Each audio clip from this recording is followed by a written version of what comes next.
Hi எனக்கு டீசனிக்கு மாட்டியோட எஃப்எஃப்னா my ரெக்டு husband episode 51 தான் பார்க்க போகிறோம். So it's must and imagine your self.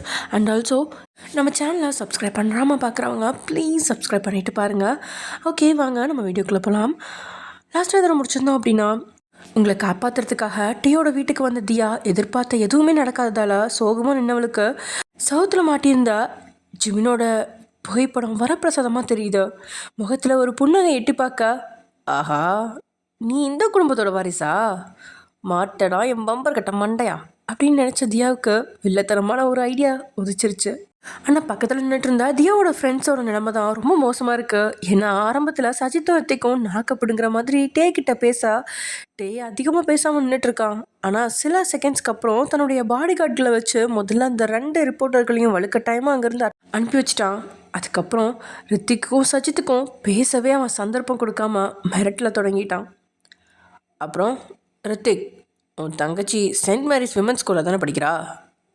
பார்க்க சின்ன பொண்ணாக இருந்தாலும் வாய் ரொம்ப தான் அதிகம். இந்த மாதிரி பிள்ளைங்க ரோட்டில் தனியாக போகிறப்ப என்ன வேணால் நடக்கலாம். இந்த காலத்து ரவுடி பசங்களுக்கு அமைதியான பொண்ணை விட அதிகமாக பேசுகிற பொண்ணை தான் பிடிக்குமா.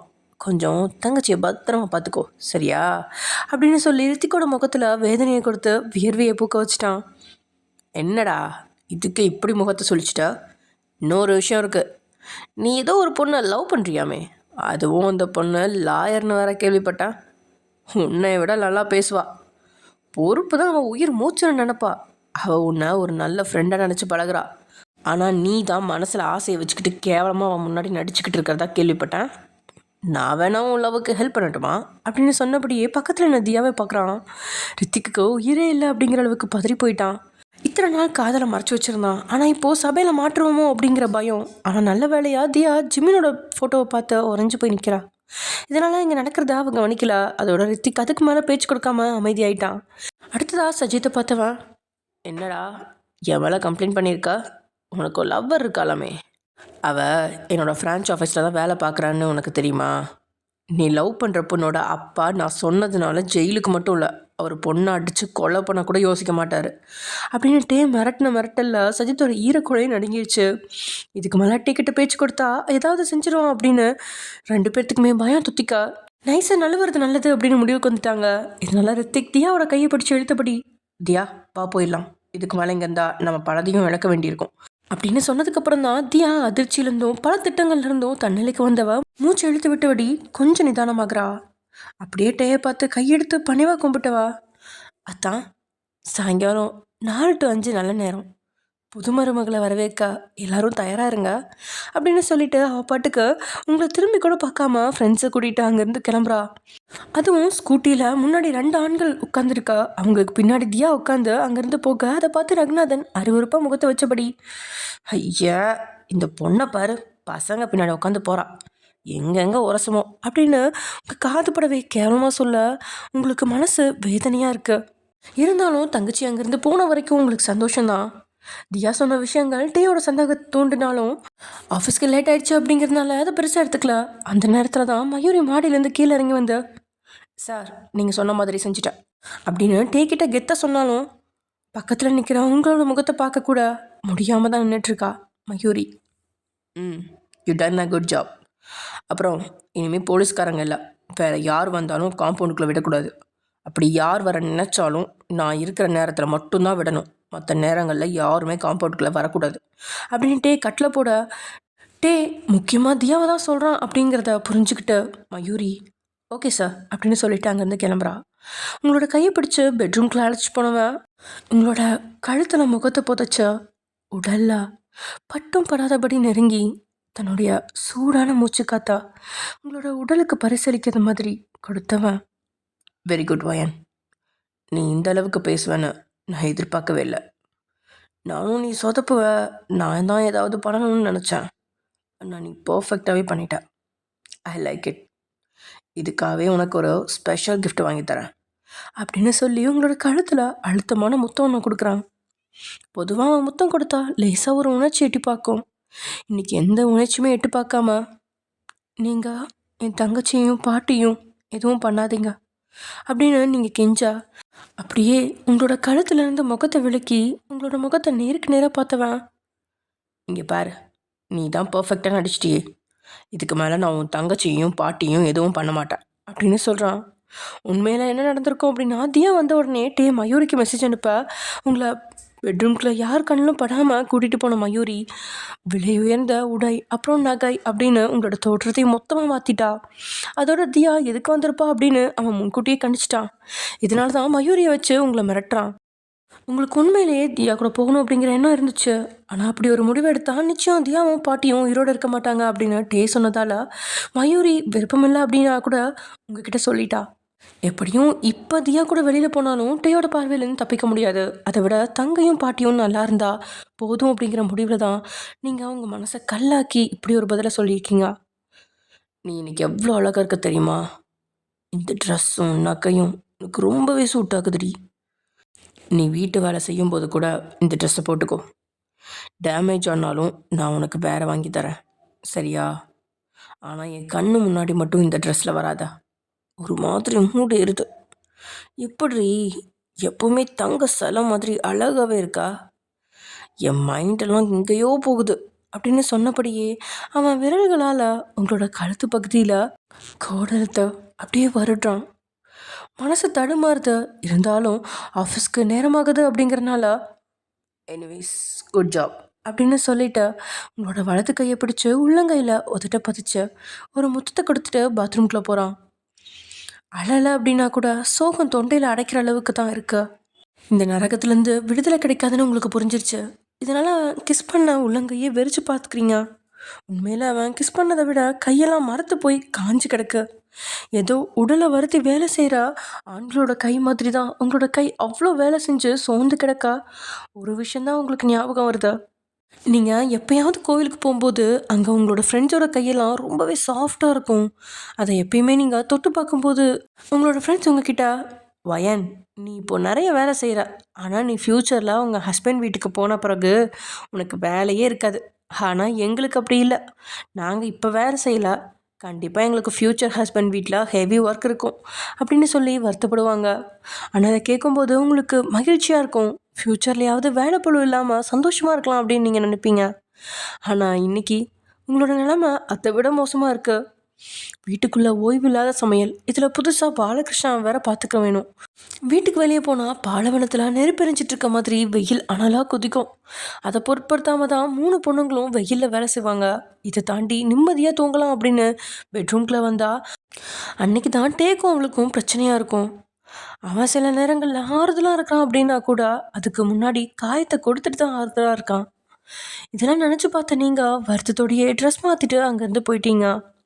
டேயும் குளிச்சு முடிச்சு வெளியில் வந்து கபோர்டில் இருந்த ட்ரெஸ்ஸை எடுத்துகிட்டு பக்கத்தில் பார்க்க கொஞ்ச நேரத்துக்கு முன்னாடி நீங்கள் போட்டு வந்த ட்ரெஸ்ஸும் நகையும் கபோர்டில் இருக்கிறத பார்க்குறான். என்னதான் காஸ்ட்லியான திங்ஸ்லாம் போட்டிருந்தாலும் உங்களோட முகத்தில் கொஞ்சம் அளவு கூட மகிழ்ச்சி இல்லை அப்படிங்கிறது அவனுக்கு நல்லாவே புரிஞ்சிருச்சு. என்ன இந்த பொண்ணு இப்படி இருக்கா? காஸ்ட்லியான பொருள்னாலே பொண்ணுங்க நாக்க தொங்க போட்டுக்கிட்டு பின்னாடி வருவாங்கன்னு சொல்லுவாங்க. ஆனால் இந்த பொண்ணு எவ்வளோ விலை கூடின பொருளை கொடுத்தாலும் சந்தோஷப்படுற மாதிரியே தெரியலையே அப்படின்னு அவனோட மனசு நினச்சாலும் அவனோட பிஸ்னஸ் மூலம் அதையெல்லாம் ஒத்துக்கலாமா? ஏதாவது ஃபங்க்ஷன் வந்தால் தான் இந்த பொண்ணுங்க எப்படி சீவி சிங்காரிச்சு மற்ற பொண்ணுங்களை பொறாமப்பட வைக்கிறதுக்குன்னு வேண்டிய வரிசை நகையை அடுக்கி போட்டுட்டு போவாங்கன்னு தெரியும். இவ கண்டிப்பாக அந்த ரகம்தான் அப்படின்னு மறுபடியும் உங்களை மட்டம் தட்டிட்டு கிளம்ப ஆரம்பிக்கிறான். என்னதான் இப்படி 2 வேறுபட்ட மனநிலையில் அவன் யோசித்தாலும் அவன் சிந்தனைகளில் கொஞ்சம் கொஞ்சமாக நீங்கள் நிறைஞ்சிட்ருக்கீங்க அப்படிங்கிறது அவனுக்கே நல்லா தெரியுது. காலையில் கண் விழிச்சா உங்களை முதல்ல பார்க்க நினைக்கிறான். ஆஃபீஸில் இருந்தால் கூட சிசிடிவி ஃபுட்டேஜில் உங்களை மட்டும் கண்ணுமைக்காமல் பார்த்து ரசிச்சிட்ருப்பான். எங்கேயாவது வெளியில் போனால் கூட ஒரு சில பொருட்களை பார்க்கும்போது உங்களுக்கு வாங்கி கொடுக்கலாமா அப்படின்னு யோசிப்பான். வீட்டுக்கு வந்தாலும் அவன் கண் முன்னாடி நீங்கள் இருக்கணும் அப்படின்னும் இப்படி எல்லா பக்கமும் நீங்கள் அவனை ஆக்கிரமிச்சிட்ருக்கீங்க அப்படிங்கிறதையும் அவனால் உணர முடியுது. அதே சமயம் இங்கே ஆஃபீஸ் மீட்டிங் ஹாலில் ஒர்க்கர்ஸ்க்கான மீட்டிங்கை மேனேஜர் நடத்திட்டுருக்க டே ஆஃபீஸில் இருந்ததுக்கப்புறமும் அந்த மீட்டிங்க்கு வராததால் அங்கேருந்து ஒருத்தன், தலைவா இன்றைக்கி என்ன புதுசாக நம்ம பாஸ் மீட்டிங்க்கு வரல அப்படின்னு கேட்க, ஏன்டா நம்ம பாஸ் வரணும்னு நீ ஆசைப்பட்றியா அப்படின்னு மேனேஜர் கேட்கா. அங்கே இருக்கிற எல்லாருமே ஒரே நொடியில் கோரஸா வேண்டாம் அப்படின்னு சத்தம் போட, பரவாயில்லையே நாம் மட்டும்தான் பாஸை நினச்சி நடுங்கிறோன்னு பார்த்தா எல்லாரும் நம்மளை விட தொட நடுங்கிகளாக இருக்குதுங்களே அப்படின்னு அந்த அசிங்கத்துலேயும் பெருமையாக நினச்சிக்கிட்டான் மேனேஜர். ரொம்ப சந்தோஷப்படாதீங்க, பாஸ் கேபினில் ஒரு சின்ன சம்பவம் பண்ணிகிட்ருக்காரு. முடிஞ்சதுக்கப்புறம் வந்து மீட்டிங்னு சொல்லி உங்கள் கழுத்தை அறுப்பார். போன முறை மாதிரி பொண்ணுங்க பசங்க மாறி மாறி முகத்தை பார்த்து சைட் அடிக்காமல் பாஸோட முகத்தையே பார்த்துக்கிட்டு இருங்க, இல்லைனா உங்கள் டங்க வர அறுத்து போட்டுருவார் அப்படின்னு சொல்ல, தலைவா பாஸ் வர்றதுக்கு முன்னாடி மீட்டிங்கை முடிச்சு வீட்டுக்கு வீடு தலைவா, மணி 4 ஆகுது, பாஸ் வந்தால் 7 மணி வரை உசுர் எடுப்பார் அப்படின்னு அங்கே இருந்த ஒருத்தன் கெஞ்ச, நேரம் போக போக எல்லோரும் கெஞ்ச ஆரம்பிச்சிட்டாங்க. ஆஃபீஸ் டைம் மார்னிங் 9:30லேருந்து ஈவினிங் 5 வரைக்கும் தான். ஆனால் ஒரு சில சீனியர் ஒர்க்கர்ஸ் மட்டும் 7 மணி வரைக்கும் வேலை பண்ணுவாங்க. மேனேஜரோட மனைவியும் சண்டை போட்டு அம்மா வீட்டுக்கு போயிட்டதால அவளை சமாதானப்படுத்த அங்கே போகணும் அப்படிங்கிற எண்ணம் இருந்ததால் ஆ முடிக்கிறேன் அப்படின்னு பேசிகிட்டு இருக்கும்போதே மேனேஜரோட மொபைலுக்கு ஒரு ஃபோன் கால் வர, அதை அட்டன் பண்ணி காதில் வச்ச அடுத்த செகண்ட் அங்கேருந்து குடுகுடுன்னு டேவோட கேபின் ஓட்டுறான். கேபின் கதவை தட்டின மேனேஜர், பஸ் மே கமின் அப்படின்னு சத்தம் போட, வெளியே கடந்து சீன் போடாமல் உள்ளவா அப்படின்னு டே கத்த, அதை கேட்டு தலையை சொரிஞ்சுவேன். பர்மிஷன் கேட்டு போனாலும் திட்டுறாரு, கேட்கலனாலும் திட்டுறாரு. இந்த ஆளை புரிஞ்சுக்க எனக்கு ஸ்பெஷல் பவர் தான் வேணும் போல், கடவுளே அப்படின்னு சொல்லிட்டு உள்ள நுழைய, அங்கே ஏற்கனவே டே ஆஃபீஸில் வேலை செய்கிற 3 பேர்த்த அடித்து நொறுக்கி பஞ்சராக்கி போட்டிருக்கான். அதோட அங்கே ஒரு பொண்ணும் கண்ணு அப்பளக்கட்டையை வீங்கி நிற்கிற அளவுக்கு அடி வாங்கி அழுதுகிட்டே நிற்க, 2 ஆண்கள் மயங்கி கிடக்குறாங்க. ஒருத்த மட்டும் மயங்காத நிலையில் அவன் மட்டும்தான் டேக்கிட்டிருந்து தாறுமாற அடி வாங்கிட்டு இருக்கா. பாஸ் ஒரு முக்கியமான ஃபோன் வந்திருக்கு அப்படின்னு மேனேஜர் சொல்ல, அப்படியே கொலை வெறியோடு எழுந்து மேனேஜரை பார்த்தவன் மேனேஜரை சட்டை கலரை பிடிச்சி கழுத்தை நெரிக்கிற மாதிரி தன்னோட பக்கம் இழுத்து, யோ உன்கிட்ட போன முறை என்ன சொன்னேன், இந்த ஆஃபீஸில் பொண்ணுங்க பசங்க பேசுகிற மாதிரி பார்த்தா அவங்கள உடனே வேலையை விட்டு தூக்க சொன்னா இல்லையா, நீ என்ன காரியம் பண்ணியிருக்க அப்படின்னு கேட்ட பிறகு மேனேஜரோட கணத்தில் பலார்னு ஒன்றை கொடுக்குறான். உலகமே இடிஞ்சு விழுந்தாலும் டே முன்னாடி அடி வாங்கி அள்ளமாட்டான் இந்த புல்லட்டு அப்படிங்கிறது தான் மேனேஜரோட தாரக மந்திரமாகவும் முக ரியாக்ஷனுமாகவும் இருக்கா. இருந்தாலும் அவன் மனசோ, அட பாவி பாஸு பொண்ணு முன்னாடி அடிச்சிட்டியே அப்படின்னு ஏங்குது. என்ன வாயை மூடிக்கிட்டு இருக்கா, நான் கேட்குறதுக்கு பதில் சொல்லு அப்படின்ட்டு இன்னொரு முறை சத்தமிட, பாஸ் சத்தியமாக இவங்க பேசினதை நான் பார்க்கவே இல்லை, எனக்கு தெரிஞ்ச வரைக்கும் இவங்க பேசவே வாய்ப்பில்லை அப்படின்னு சொல்லி இன்னொரு முறை பல்லார்னு கன்னத்தில் ஒன்று டேக்கிட்டு இருந்து வாங்கிக்கிட்டான். அதோட மேசையில் இருந்தால லேப்டாப்பை ஓப்பன் பண்ணி இன்ஸ்டாகிராமில் ரீல்ஸை காட்டி கொடுக்க, 3 ஆண்களும் நடுவில் அந்த ஒரு பொண்ணு நின்று பல இன்ஸ்டாகிராம் ரீல்ஸை கம்பெனியில் வச்சே ரெக்கார்ட் பண்ணி போட்டிருக்காங்க. அதை பார்த்த மேனேஜருக்கு கண் வழியே பிதுங்கிருச்சு. ஓரக்கனால அந்த பொண்ணை பார்த்தவன், அடி பாவி மகளே, உன்கிட்ட ஒரு இன்ஸ்டாகிராம் ரீல்ஸையாவது என்னை சேர்த்துக்கோன்னு சொன்னால் முடியாது, நான் யாரையும் சேர்த்துக்க மாட்டேன், தனியாக தான் ஆடுவேன்னு பக்கம் பக்கமாக டைலாக் சொல்லிவிட்டு இந்த 3 முட்டா பீஸுகளை மட்டும் சேர்த்துருக்கியாடி அப்படின்னு நினச்சிக்கிட்டே டேயை பார்க்க பலார்னு இன்னும் ஒரு அடியை கன்னத்தில் கொடுத்தான். கீழே விழுந்து கிடக்கிறவங்க எல்லாம் ஒரு அடிக்க சுருண்டு விழுந்துட்டாங்க. ஆனால் மேனேஜர் 3 அடியும் வாங்கி கல்லாக நின்றுட்டுருக்க, என்ன குத்துக்கெல்லாம் நிற்கிறா, எதுக்கு இங்கே வந்தா, உங்ககிட்ட மீட்டிங்கை தானே பார்க்க சொன்னேன், இங்கே என்ன டேஷுக்கு வந்தா அப்படின்ட்டு மேனேஜர்கிட்ட கொதிக்க, அப்போ தான் மேனேஜருக்கு ஃபோன் கால் ஞாபகம் வர, பாஸ் உங்கள் அப்பா ஃபோன் பண்ணார், ஏதோ எமர்ஜென்சியா, நீங்கள் உடனே அவருக்கு ஃபோன் பண்ணணுமா அப்படின்னு சொல்ல, எமர்ஜென்சியா, எமர்ஜென்சினா எனக்கு ஃபோன் பண்ண வேண்டியது தானே, எதுக்கும் உனக்கு ஃபோன் பண்ணாரு அப்படின்னு அதுக்கும் மேனேஜரை காதை கிழிக்கிற அளவுக்கு சத்தம் போட்டு விட்ட.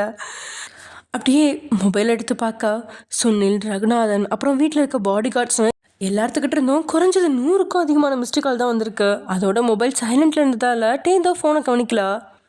யார் என் ஃபோனை சைலண்டில் போட்டது அப்படின்னு அதுக்கும் மேனேஜரை தான் திட்டுறான். இப்போ மட்டும் டே கிட்ட, நீங்கள் தான் பாஸ் மொபைலை சைலண்டில் போட்டிங்க அப்படின்னு சொன்னால் அதுக்கும் மேனேஜர் தான் டோஸ் வாங்க வேண்டியிருக்கும். அப்படிங்கிறனால அமைதியாக நிற்க மொபைலை எடுத்தவன் முதல்ல சுனிலுக்கு ஃபோன் பண்ணா, டே உடனே வீட்டுக்கு கிளம்பி வா, உங்ககிட்ட ஒரு முக்கியமான விஷயம் பேசணும் அப்படின்னு சொல்லிட்டு சுனில் காலை கட் பண்ணிடுறான். ஏதாவது எமர்ஜென்சி அப்படின்னா மட்டும்தான் சுனில் இப்படி தான் சொல்லுவான். இதனால் ஒரு செகண்ட் கூட யோசிக்காமல் அங்கேருந்து கிளம்ப தயாரானவன், இப்போவே இவங்கள வேலையை விட்டு தூக்கு, இவங்களுக்கான சம்பளமும் கிடைக்கக்கூடாது, இன்சென்டிவ் பணமும் இவங்களுக்கு கிடைக்கக்கூடாது அப்படின்னு மிரட்டிட்டு அங்கே நின்ன பொண்ணை பார்த்தவன், இப்படி ஆடி சம்பாதிக்கிறதுக்கு இவன் கூடயாவது படுத்து சம்பாதிடி அப்படின்னு வார்த்தையால் கேவலப்படுத்திட்டு அங்கேருந்து போகிறான். டேயோட வார்த்தையை கேட்கும்போது அந்த பொண்ணுக்கே ஒரு மாதிரி ஆயிடுச்சு. அவளுக்கு நல்லா டான்ஸ் ஆடுற திறமை இருக்குது, அதனால தான் அவள் இன்ஸ்டாகிராம் ரீல் போட்டு பணம் சம்பாதிச்சிட்ருக்கா.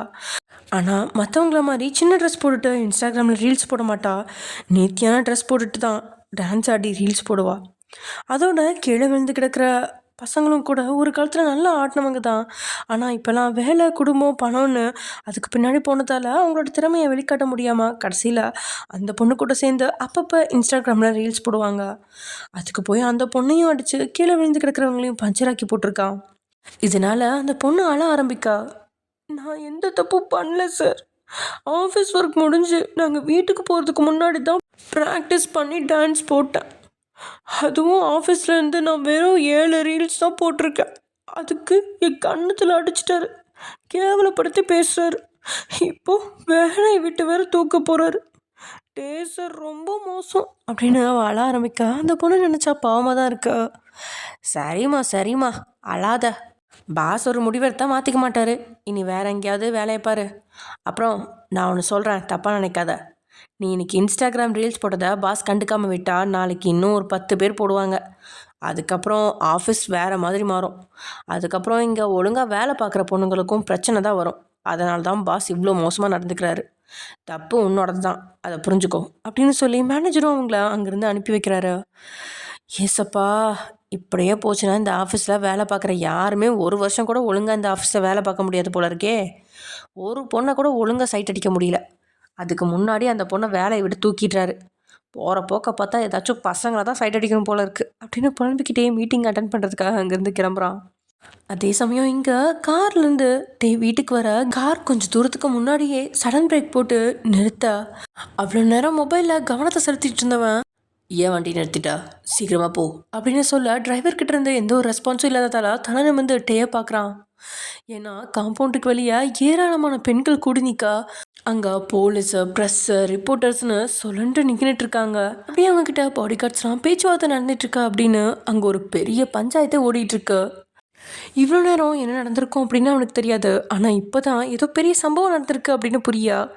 என்ன விஷயம்னு விசாரிச்சுருவா அப்படின்னு டிரைவர்கிட்ட அவன் கண்ணால் சைகை காட்ட அவனும் விசாரிச்சுட்டு வந்து, சார் மகளிர் அமைப்புலேருந்து உங்களுக்கு எதிராக போராட்டம் பண்ணிகிட்ருக்காங்க, அதுவும் லைவாக டிவியில் ஓடிட்டுருக்கிறதாவும் சொல்கிறாங்க அப்படின்னு டிரைவர் சொல்லிட்டு இருக்கும்போதே, what nonsense are you talking? மகளிர் அமைப்புலேருந்து போராட்டம் பண்ணுற அளவுக்கு நான் என்ன பண்ணேன் அப்படின்னு அவன் கோவத்தில் கொந்தளிச்சாலும் மனசுக்குள்ளே ஆஃபீஸில் ஏராளமான பொண்ணுங்க கொஞ்சம் சின்ன தவறு செஞ்சால் கூட வார்த்தையால் கேவலப்படுத்தி வேலையை விட்டு தூக்கியிருக்கான். எல்லாத்தையும் விட உங்களை கட்டுப்பாட்டுக்குள்ளே கொண்டு வர கொடுமைப்படுத்தியிருக்கான். இதில் ஏதாவது ஒன்று பெரிய பிரச்சனையாக உருவெடுக்குமோ அப்படின்னு பல விதமான யோசனையில் மூழ்கினவனுக்கு இதுக்கெல்லாம் காரணம் தியா அப்படிங்கிற யோசனை தோணல. ஒரு கதவை மூட்டினா இன்னொரு கதவை வழியாக வருவான்டா இந்த சிவனாண்டி அப்படிங்கிறது நம்ம டேக்கு தெரில. உடனே டே வீட்டுக்கு பின்னாடி இருக்கா கேட்டை ஓப்பன் பண்ண சொல்லி எப்படியோ வீட்டுக்குள்ளே பின்பக்கம் வழியாக வந்துட்டான். டே வந்துட்டான் அப்படிங்கிறத கேள்விப்பட்டு அவ்வளோ நேரம் பேச்சுவார்த்தையில் ஏதோ சமாளிச்சுட்டு இருந்த சுனில் டே பக்கத்தில் வர, என்ன பிரச்சனை அப்படின்னு கேட்கா. எல்லாம் இந்த பொட்டச்சியால் வர்றது, இதுக்கு தான் ஒன்றும் தெரியாத பட்டிக்காட்டால் கல்யாணம் பண்ணக்கூடாதுன்னு சொல்கிறது. அவகிட்ட 10 பைசாவுக்கு பணமும் இல்லை, அறிவும் இல்லை. இதில் குடும்பமாக பிரச்சனை பண்ணுறதுக்கு மட்டும் வந்துட்டாங்க அப்படின்னு சுனில் திட்டா. அப்பா போதும், வயனை பற்றி இந்த மாதிரி பேசாதீங்க. அவள் பட்டிக்காட்டு பொண்ணாக இருந்தாலும் இப்போ அவள் என் பொண்டாட்டி. எனக்கு பணம், அறிவு, அழகு எதுவுமே முக்கியம் இல்லை. அவளோட மனசு எனக்கு தெரியும். இத்தோடு நிறுத்துங்க அப்படின்னு சொன்னதுனால சுனிலோட வாய் கப் சிப்புன்னு முடிக்கிச்சு. ஏன்னா இத்தனை நாள் லக்ஷ்மியை மட்டும்தான் யாரும் எதிர்த்து பேசக்கூடாது அப்படின்னு கோவப்பட்டிருக்கான். ஆனால் இன்றைக்கி கல்யாணமாகி ஒரு வாரமான மனைவிக்காக இப்படி பேசுகிறானே அப்படின்னு முகம் சொல்லிக்கிறான். என்ன பிரச்சனைங்கிறத மட்டும் கிளியராக சொல்லுங்கள் அப்படின்னு டே கேட்கா. அந்த பட்டிக்காட்டு பொண்ணோட தங்கச்சி வந்திருக்கா. காலையில் வந்து பிரச்சனை பண்ணிட்டு போனதை பற்றி ரகுநாதா சொன்னான். அதே மாதிரி இப்போவும் வந்து பிரச்சனை பண்ணுறா. இந்த முறை புது பிரச்சனையோடு வந்திருக்கா. ஏன்னா காலையில் எதுவும் ஒர்க் அவுட் ஆகலை, அதனால் இப்போ புதுசா அப்படின்னு பேசிகிட்டு இருக்கும்போதே கையை நீட்டி பேச வேணாம் அப்படின்னு தடுத்தவன், வெளியே இருந்த பேச்சுவார்த்தைக்கு வந்ததில் 5 பேரை மட்டும் உள்ளே கூட்டிட்டு வாங்க அப்படின்னு சொல்லிட்டு வீட்டுக்கு வெளியே இருக்கிற போர்ட்டிக்கோல நின்றுட்டுலாம். சில செகண்ட்ஸில் மெயின் கேட்டுக்கு பக்கத்தில் இருந்த ஒரு சின்ன கேட் திறக்கப்பட்டு ஒரு பெண் காவலாளி, மகளிர் அமைப்போட தலைவி ரித்திக், சஜித், அப்புறம் இவங்க கூட தியாவும் உள்ள வர அந்த 4 வரை விட தியாவை பார்த்தா கொஞ்சம் பிரமிக்கிறான். காலையில் ஜீன்ஸ் பேண்ட் லாங் கவுனில் வந்தவ இப்போது காட்டன் சேலை கட்டி கையில் வளையல், காதில் கம்மல், தலையில் பூ, உச்சி வகுட்டில் குங்குமம், மூக்கில் மூக்குத்தின்னு ஏதோ கிராமத்து பொண்ணு மாதிரி அச்சல் தேவதையே வர்ற மாதிரி வர்றா. எல்லாத்தையும் விட கழுத்தில் மஞ்சள் கயிறு தாலியோட கண்ணெல்லாம் கண்ணீர் நினைஞ்சு அழுது முகமெல்லாம் சிவந்து போய் வரவளை பார்த்தவனுக்கு வீட்டுக்குள்ளே இருந்து துப்பாக்கி எடுத்து வந்து அவன் நெத்திக்கு குறி வச்சு சுட்டு கொல்லலாம் அப்படிங்கிற அளவுக்கு கோவம் வருது.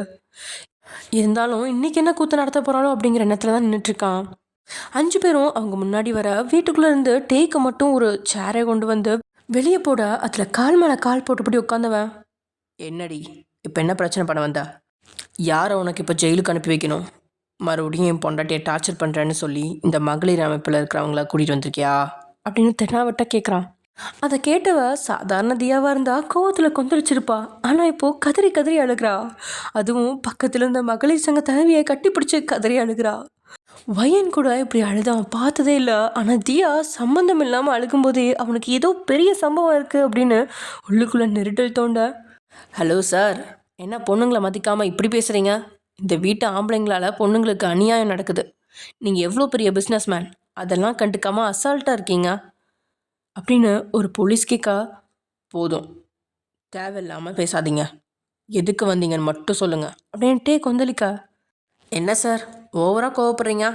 நாங்கள் எதுக்கு வந்திருக்கோன்னா இந்த பொண்ணுக்கு நீதி வாங்கி தந்து இந்த பொண்ணை நிரந்தரமாக இங்கேயே தங்க வைக்கிறதுக்காக தான் வந்திருக்கோம் அப்படின்னு மகளிர் சங்க தலைவி ஈஸ்வரி சொல்ல, ஓஹோ, கண்டவளை தங்க வைக்க இதனை சத்திரமா?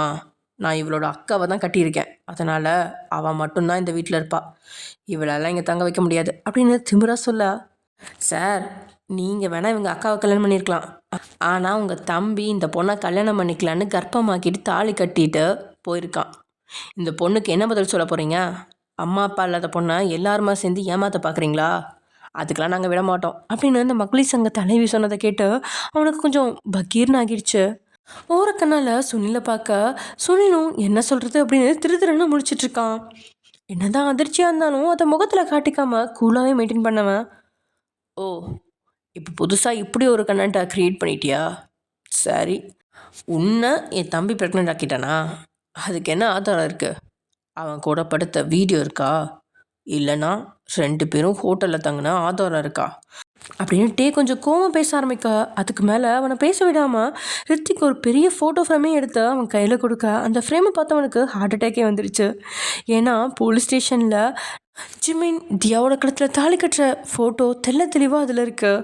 ஒரு செகண்ட் அவனாலேயே அதிர்ச்சி தாங்க முடியாமல் அவளோட முகத்தை பார்க்க, சார் இது சாம்பிள் தான், மெயின் பிக்சரே இருக்குது பாருங்க அப்படின்னு சொல்லிட்டு பக்கத்தில் என்ன சஜித் லேப்டாப்பில் ஒரு வீடியோவை ஆன் பண்ண, போலீஸ் ஸ்டேஷனில் அந்த காவலாளியை கீழே தட்டின ஜிமின் தியாவை திடீர்னு கட்டிப்பிடிச்சு அவள் கழுத்தில் தாலி கட்டினது, அவளை தன்னோட அணைச்சி சேர்த்து நிறுத்தி அவளை தன்னுடைய மனைவி அப்படின்னு பெருமையாக சொன்ன எல்லாமே அதில் ஓடி முடியா டேக்க ஒரு செகண்ட் கண்ணெல்லாம் இருட்டி மயக்கம் போட்டு விழலாமா அப்படிங்கிற அளவுக்கு ஆகிடுச்சு. சார் இதுக்கே மயக்கம் போட்டு விழுந்துடாதீங்க, இது கூட பரவாயில்ல, இதுக்கு மேலே இன்னொரு மெயின் பிக்சரும் இருக்குது அப்படின்னு தூரத்தில் 2 பேர் கட்டிப்பிடிச்சு கிஸ் பண்ணிகிட்ருக்கிற சிசிடிவி ஃபுட்டேஜும் காட்டுறான்.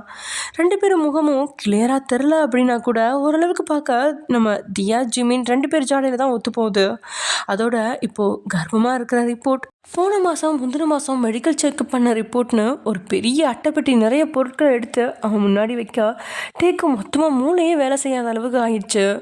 ஆதாரங்கள் எல்லாமே பக்காவாக இருக்கு, இதில் எது உண்மை எது பொய்ன்னு தெரியல.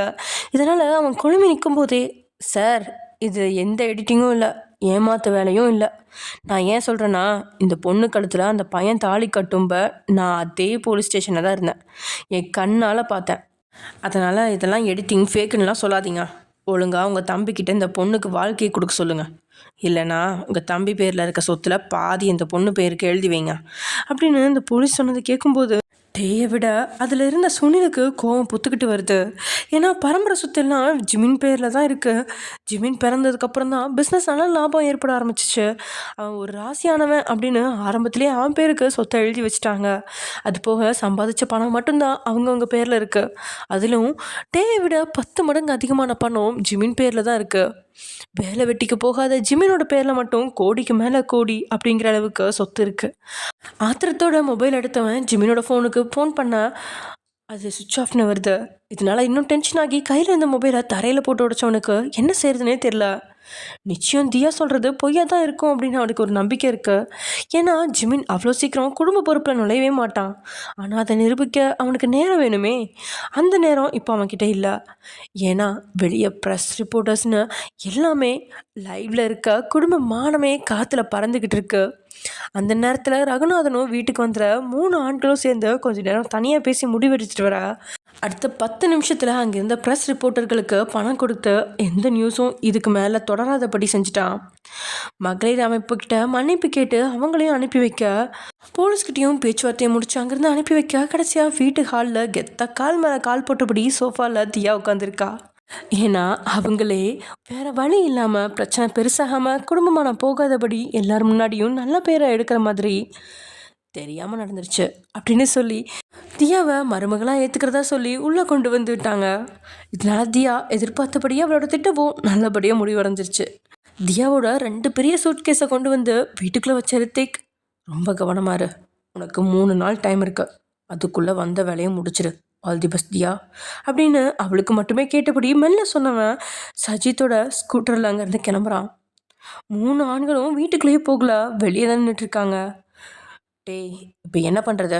உன் பொண்டாட்டியாவது கொஞ்சம் அமைதியான பொண்ணாக இருக்கா, இவளை பார்த்தாலே பஜாரி மாதிரி பேசுகிறா, இதில் வேற கல்யாணம் ஆகிடுச்சுன்னு வயிற்றில் குழந்தை உண்டாயிடுச்சுன்னு ஆதாரத்தையும் காட்டுறா. உண்மையிலேயே அந்த லூசு பையன் ஜிமின் தாலி கட்டியிருப்பானோன்னு எனக்கு சந்தேகமாக வேற இருக்குது. துரத்தி விடலான்னு பார்த்தாலும் பக்காவாக பிளான் போட்டுட்டு தான் வந்திருக்கா. இனி என்ன பண்ணுறது? பேசாமல் பணத்தை கொடுத்து அனுப்பி வைக்கப்பாரு, பணத்துக்கு மயங்காதவங்கன்னு யாருமே இருக்க மாட்டாங்க அப்படின்னு சுனில் சொல்ல, எதுவும் அவகிட்ட வேலைக்காகாது, ஏற்கனவே நான் பணத்தை கட்டி ஆசையை தூண்டி பார்த்தேன், எதுவும் ஒர்க் அவுட் ஆகலை அப்படின்னு சொல்ல, டே ரகுநாதா, என்னடா பிள்ளையை பற்றி வச்சிருக்க, 10 பைசாக்கு துப்பில்லாத ஊதாரித்தனமாக சுற்றிட்டு இருக்கான்னு பார்த்தா இப்போ ஒரு பொண்ணுக்கு புள்ள கொடுத்துட்டான்னு சொல்கிற. வேற எவளுக்காச்சும் பிள்ளை கொடுத்தா கூட பரவாயில்ல, இவளுக்கு போய் பிள்ளையை கொடுத்துருக்கான், அப்படி இவகிட்ட என்னத்தை கண்டு மயங்கினா அப்படின்னு சுனில் ரகுநாதன்கிட்ட கோபப்பட, அவன் குத்தும் வார்த்தையை கேட்கும்போது ரகுநாதனுக்கு கொஞ்சம் கேவலமாக தான் இருக்குது. ஏன்னா டே நல்ல பிஸ்னஸ் மேன், நல்லா சம்பாதிக்கிறான், ஆனால் ஜிமின் சம்பாதிக்கவே இல்லை, பணத்தை ஊதரித்தனமாக செலவு பண்ணிகிட்ருக்கான், குடும்பத்தில் இருக்க கட்டுப்பாட்டுகளுக்கும் ஒத்து வரவும் மாட்டேங்கிறான். இதனாலேயே வீடு மற்றும் பொது இடங்களில் வச்சு சுனில் வேணும்னே ரகுநாதனை கொஞ்சம் தாழ்த்தி பேசுவான், அதுவும் ஜிமின் பேரை பயன்படுத்தி தான் தாழ்த்தி பேசுவான். இதனாலேயே ரகுநாதனுக்கு ஒரு சின்ன மனஸ்தாபம் தன்னோட அண்ணன் மேலே இருக்குது, ஆனால் பெருசாக வெளியே காட்டிக்கல. அதுபோல தான் இப்பயும் சுனில் மேலே பெருசாக வெறுப்பு இல்லை அப்படின்னா கூட ஜிமின் கையில் மாட்டினா கொலை செஞ்சிடலாம் அப்படிங்கிற அளவுக்கு கோபத்தோடு நின்றுட்டுருக்கான் ரகுநாதன். அப்பா போதும் நிறுத்துங்க, என் தம்பியை பற்றி தப்பாக பேசாதீங்க, எனக்கு அவனை பற்றி நல்லா தெரியும், அவன் இப்படி ஒரு தப்பை பண்ணவே மாட்டான். அவன் ஒரு வேளை பொண்ணுங்களை ஏமாத்துறவனா இருந்திருந்தா இந்நேரத்துக்கு நம்ம வீட்டுக்கு குறைஞ்சது 10 பொண்ணாவது வந்திருப்பா. இந்த பொண்ணு தான் ஃப்ராடு பொண்ணு, இவ ஏதோ சீட்டிங் பண்ணுறா, தேவையில்லாமல் என்னோடய தம்பியை திட்டாதீங்க. ஜிமின் இப்போது இட்டாலியில் தான் இருக்கான், அவன் ஃப்ரெண்ட்ஸோடு போயிட்டுருக்கிறதா தகவல் வந்திருக்கு. அவன் இத்தாலியை ரீச் பண்ண உடனே என் ஆட்கள் அப்படியே ரிட்டன் ஃப்ளைட் அனுப்பி வச்சுருவாங்க. அவன் வர்ற வரைக்கும் இவளை துரத்த முடியாது, ஏன்னா இவ ஒரு லாயர், அதுவும் பக்கா கேடி லாயர்னு கேள்விப்பட்டேன். எதுவும் ஒர்க் அவுட் ஆகலைன்னா இவளை நான் ஒயனை வச்சாவது துரத்தி விடுறேன், 2 நாளைக்கு கொஞ்சம் அட்ஜஸ்ட் பண்ணிடுங்க அப்படின்னு சொல்லிட்டு டே வீட்டுக்குள்ளே போகிறான். அதுவும் சோஃபாவில் உட்காந்துருக்கிற தியாவை முறைச்சி பார்த்தபடி தான் பெட்ரூம்குள்ளே போகிறான். இவர் பெரிய பருப்பு, முறைச்சி பார்த்த உடனே பயந்துருவாங்களா அப்படின்னு நினச்சிக்கிட்டே அவன் நிற்கும்போது உள்ள சுனில் வந்துட்டான். ஹலோ அங்கிள், என் புருஷனோட ரூம் எதுன்னு காட்ட முடியுமா அப்படின்னு தியா கேட்கா. ஏய், யாரை பார்த்து அங்கிள்னு சொன்னேன் அப்படின்னு சுனில் கொந்தளிக்கா. ஓ, ஐ எம் ரியலி சாரி, நீங்கள் அங்கிள் இருக்க முடியாது, கண்டிப்பாக ரொம்ப வயசான தாத்தாவாக தான் இருக்க முடியும் அப்படின்னு எனக்கு ஃபீல் ஆச்சு, இருந்தாலும் அவசரப்பட்டு அங்கிள்னு கூப்பிட்டேன் தாத்தா. என் புருஷனோட ரூம் எதுன்னு காட்ட முடியுமா அப்படின்னு நேரம் பார்த்து சுனிலை டேமேஜ் செய்கிறா. சுனிலுக்கு பொத்துட்டு ஆத்திரம் வருது, ஏன்னா 65 வயசாகியும் அவனை இளமையாக காட்டிக்கா முகத்தில் பிளாஸ்டிக் சர்ஜரி செஞ்சுருக்கான். அது போக அழகுக்கு அதிக முக்கியத்துவம் கொடுக்குறவனை பார்த்து தாத்தா அப்படின்னு சொன்னதால் அவ்வளோ கோவம் இருக்குது. இருந்தாலும் டேயே அமைதியாக இருக்கிறான். இந்த நேரத்தில் வாயை கொடுத்து வினையை வாங்கிக்க வேண்டாம் அப்படின்னு கையை முறுக்கினபடியே கண்ணை உருட்டி பார்த்தவன் அங்கேருந்து நகரா. போங்கடா வெண்ண பசங்களா, நான் என்ன இந்த வீட்டுக்கு வர்றதுக்கு முன்னாடி அவன் ரூம் எங்கே இருக்குன்னு விசாரிக்கலாமா வந்திருப்பேன்? எனக்கு கை இருக்குது கால் இருக்குது, நானே போய்க்கிறேன் அப்படின்னு சொல்லிட்டு பெட்டிகளை தூக்கிட்டு நேராக ஜிமினோட ரூமுக்கு முன்னாடி போயிடா. ஆனால் ரூம் பூட்டியிருக்கு, அதை சாவி வச்சு திறக்கவும் முடியும், பாஸ்வேர்டை போட்டு திறக்கவும் முடியும். தியாவுக்கு தான் பாஸ்வேர்ட் தெரியாது, இதனால் தலையில் இருக்கிற ஹேர்பினை வச்சு அதை திறக்க முயற்சி செய்கிறா. ஆனால் அது திறக்கவே இல்லை. அடைச்ச, நம்ம ஊர் பூட்டாக இருந்தால் இந்நேரத்துக்கு திறந்துருக்கணுமே, இது ஏன் ஜர்க் ஆகுது அப்படின்னு நினச்சிக்கிட்டே அவன் நிற்கும்போது அங்கே வந்து ரகுநாதன் நக்கலாக சிரிச்சுக்கிட்டே, உன் கேடி வேலையெல்லாம் இந்த பூட்டுக்கிட்ட நடக்காது, இது ஹைலி அட்வான்ஸ் டெக்னாலஜியில் பண்ண பூட்டு. அவ்வளோ சீக்கிரம் வெளியிலேருந்து வர உன்ன மாதிரி அடங்காப்புறங்களால் திறக்க முடியாது அப்படின்னு சொல்ல, ஓ, இது வெளிநாட்டுக்கார செஞ்ச பூட்டா? அப்படின்னா நான் வேறு விதமாக டீல் பண்ணிக்கிறேன் அப்படின்னு சொன்னவ, சுவரில் அழகுக்காக தொங்க விட்டிருந்த ஒரு பழங்கால கோடாரியை அப்படியே எடுத்து வந்து கத்தவோடு சேர்த்து பூட்டில் ரெண்டு வெட்டு தான். பூட்டு சரியாக உடைஞ்சு கதவும் லேசாக வெடிப்பு விழ ஒரே மிதியில் கதவு ஆட்டோமேட்டிக்காக திறந்துருச்சு. பார்க்க மீடியம் சைஸில் இருந்துட்டு எப்படி இந்த பூட்டை உடைச்சா அப்படின்னு ரகுநாதன் வாயை பிளந்து நிற்கும் போதே கோடாரியை அதே இடத்துல கொண்டு வச்சவ, என் புருஷன் வீடியோ கால் பண்ணுற டைம் இது, so bye bye, good night மாமனாரே அப்படின்னு வெறுப்பேற்றிட்டு உள்ளே வந்துட்டா. தியாவோட வார்த்தைகள் அவன் மேலே மட்டும் இல்லாமல் ஜிமின் மேலேயும் சேர்த்து ஆத்திரத்தை கூட்ட நேரம் வரும்போது அவளை பார்த்துக்கலாம் அப்படின்னு எண்ணத்தோட பெட்ரூமுக்கு போயிடுறான். லக்ஷ்மி, கண்ணம்மா, நீங்கன்னு 3 பேரும் சமையல் அறைக்குள்ளே தான் இருக்கீங்க. 3 பேர்த்துக்கும் இங்கே என்ன நடக்குது அப்படின்னு தெரியல. எல்லாத்தையும் விட தியா இப்படி தாலியோடு வந்து நிற்பா, ஜிமினோட மனைவி அப்படின்னு சொல்லுவான்லாம் நீங்கள் எதிர்பார்க்கவே இல்லை. தான் மகனுக்கு ஊரறிய கல்யாணம் பண்ணி வைக்கணும் அப்படிங்கிற ஆசை லக்ஷ்மிக்கு இருக்குது. ஆனால் அது நடக்கலை அப்படின்னு உள்ளுக்குள்ளே ஒரு வருத்தம் இருக்குது. அதே போல் தான் நீங்களே இந்த குடும்பத்தில் வாக்கப்பட்டு பல கொடுமைகளை வாங்கிட்டு இருக்கீங்க, சகிச்சுக்கிட்டு இருக்கீங்க. அந்த படுகொலையில் தன்னோட தங்கையும் வந்துட்டாளே அப்படிங்கிற ஒரு வேதனை. அதே சமயத்தில் பொய் சொல்லி வீட்டுக்குள்ளே வந்திருப்பாளோ, அப்படி வந்திருந்தா என்ன செய்வான் அப்படிங்கிற பயம் வேற. இங்கே கண்ணம்மாவுக்கும் தியா வேற நல்லாவே பேசுகிறா. அவகிட்ட எந்த ஆளாலையும் எதிர்த்து பேச முடியாது. இதனால் தியா கிட்ட உள்ள கோபம் எல்லாத்தையுமே வீட்டில் உள்ள பெண்கள் கிட்ட தான் ஆண்கள் காட்டுவாங்க அப்படிங்கிற பதட்டம். இதனால் 3 பேரும் பெருசாக பேசிக்கல. ஆனால் மனசில் ஒவ்வொரு விஷயத்தையும் நினச்சி பதறிட்டு இருக்கா. வாடிக்கையோட ஒருத்தன் வந்து, ஒயன் மேடம், உங்களை டேசர் ரூமுக்கு போக சொன்னார் அப்படின்னு சொல்லி உங்கள் தலையில் ஒரு குண்டு தூக்கி போட்டான். அவனோட வார்த்தையை கேட்டதுக்கே மரண பயம் துரத்திக்குது. நேத்திக்கு அவன் கிட்ட இருந்து கிடைச்ச வழியில் இன்னைக்கு ஒரு வேலை கூட செய்யலை. முடிஞ்ச அளவுக்கு படுத்தி தான் இருந்தீங்க. இதில் இனி அடுத்து என்ன நடக்க போகுதோ அப்படின்னு நினைக்கும் போதே ஈரக்குலையே நடுங்குது. பயத்தில் கண்ணம்மா, லக்ஷ்மின்னு 2 பேர்த்தோட கையுமே பிடிச்சிக்கிட்டீங்க. நான் போக மாட்டேன், எனக்கு பயமாக இருக்குது.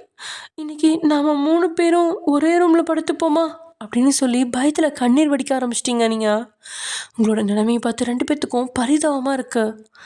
அவங்களோட நிலையை தாறுமாறாக கிழிஞ்சு தொங்க. இதில் எங்கே உங்களுக்கெல்லாம் ஆதரவாக இருக்க முடியும்? இருந்தாலும் பயப்படாமல் போமா, புருஷன் தானே கூப்பிட்றாரு. எப்பானாலும் தூங்குறதுக்கு அங்கே தான் போகணும். நம்ம 3 பேரும் ஒன்றா தூங்க நினச்சா நாளைக்கு நம்ம 3 பேர் மூக்குலையும் பஞ்சு வச்சு அடக்கம் பண்ணுவாங்க அப்படின்னு கண்ணம்மா சொல்ல, கண்ணம்மாவோட வார்த்தையை கேட்டு நீங்கள் இன்னும் நடுங்க. கண்ணம்மா, சும்மாரு, இங்கே பாருமா ஒயன், பார்த்து நீ இவ்வளோ பயப்படாத. இந்த வீட்டில் இருக்க ஆம்பளைங்களோட கம்பேர் பண்ணும்போது ஒன்றும் அவ்வளோ மோசமானவன் இல்லை. அவனை பொறுத்த வரைக்கும் அவனுக்கு உண்மையாக இருக்கணும், அவன் பேச்சை கேட்டு நடந்துக்கணும், அவ்வளோதான் எதிர்பார்ப்பான். அதை மீறி நம்ம ஏதாவது பண்ணால் தான் அவன் கோவப்படுவான். ஆனால் மற்ற ஆண்கள் யாரும் அப்படி கிடையாது. நாம் அவங்க காலில் விழுந்து கெஞ்சினா கூட நம்மளை மதிக்கவே மாட்டாங்க. உன்னை குடும்பம் பார்த்துறாங்கிறது எனக்கும் நல்லாவே தெரியும். ஒரு அம்மாவாக இருந்தும் என்னால் என் பையன்கிட்ட இதை பற்றி பேச முடியல தான். நான் பேச நினச்சாலும் இந்த வீட்டில் இருக்க ஆம்பளைங்க மேலே இருக்க பயத்தால் தான் என் பையன்கிட்ட கூட பேச முடியல. நினச்சி பயப்படாதம்மா, நீ யாரை கல்யாணம் பண்ணி இருந்தாலும் இது மாதிரி கஷ்டம் எல்லாம் வரதான் செய்யும். எல்லாம் சரியாகும்மா, அம்மாவை நம்பி தைரியமாக உள்ளப்போ அப்படின்னு லக்ஷ்மி ஆரம்பத்தில் இந்த கல்யாணமாகி இந்த வீட்டுக்கு வரும்போது உங்களுக்கு என்ன அட்வைஸ் கொடுத்தாங்களோ அதே அட்வைஸ் தான் இப்பயும் உங்களுக்கு கொடுக்குறாங்க.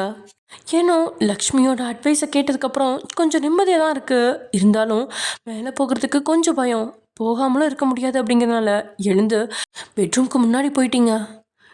ஜிமினோட ரூமும் டேயோட ரூமும் பக்கத்து ரூம் அப்படிங்கிறதுனால அந்த ஜிமினோட ரூமை ஓரக்கண்ணால் பார்க்குறீங்க. கதவு லேசாக கீறி ஓட்டையார மாதிரி இருக்கு. தன்னோட தங்கச்சி என்ன செய்யறதுன்னு தெரியாமல் நின்றுட்டு இருந்த நீங்கள் தலையை கவிழ்ந்துக்கிட்டே டீயோட பெட்ரூம்குள்ளே போகிறீங்க. அப்பனே விநாயகா, உன்னையே நம்பி இருக்க உன் பிள்ளைய காப்பாத்துப்பா, இது ஒயனோட வேண்டுகோள். ஓகே ஃப்ரெண்ட்ஸ், இதோட இந்த எபிசோட முடிச்சுக்கலாம். தென் நெக்ஸ்ட் எபிசோடில் பார்க்கலாம். பாய்.